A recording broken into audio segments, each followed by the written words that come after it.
في الكرون بحال توز التليفون ديالك وتكتب لهم ميساج، نكتب لهم شي حاجه. الاسم الاول عبد اللطيف الغمزوري، الامين العام الجهوي لحزب الاصاله والمعاصره بالشمال. شنو زعما شنو غنكتب له اذا مشيت نكتب له دابا؟ شنو تقول له؟ شنو الرساله اللي تصيفط له؟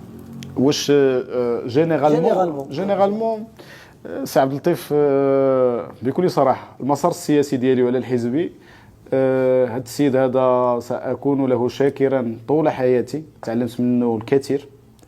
هو قبل كل شيء بعد انسان،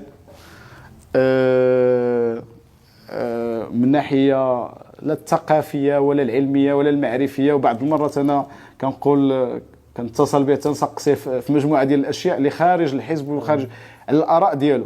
عنده واحد الشخصيه، واحد التكوين، 11 مسار في الحقيقه ديال التجارب اللي خلاته زعما بكل صراحه. ولكن هذا الشيء هذا كامل ما اثرش على عبد اللطيف مثلا الانسان.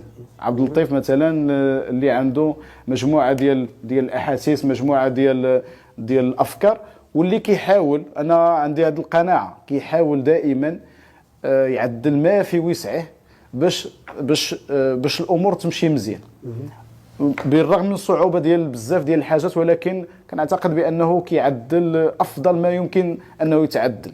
انا نقدر نقول قبيلتي قلتي لي على الحزب في الشمال، نقدر نقول انا النتائج اللي جاو عندنا في هذه الجهه هذه وبالتحاليل صافي دير كنا جوج رجعنا 4 ولا شي حاجه بحال هكذا، كنعتقد بسبب ديال الذكاء ديالو.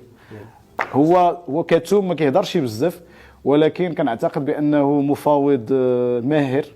والحزب ديالنا كان عنده لا الشرف وكان عندنا حتى لا شونس، كانت عندنا حتى الحظ باش يكون في هذه التجربه هذه، خصوصا من بعد الضربات اللي خديناها مثلا كحزب في الشمال.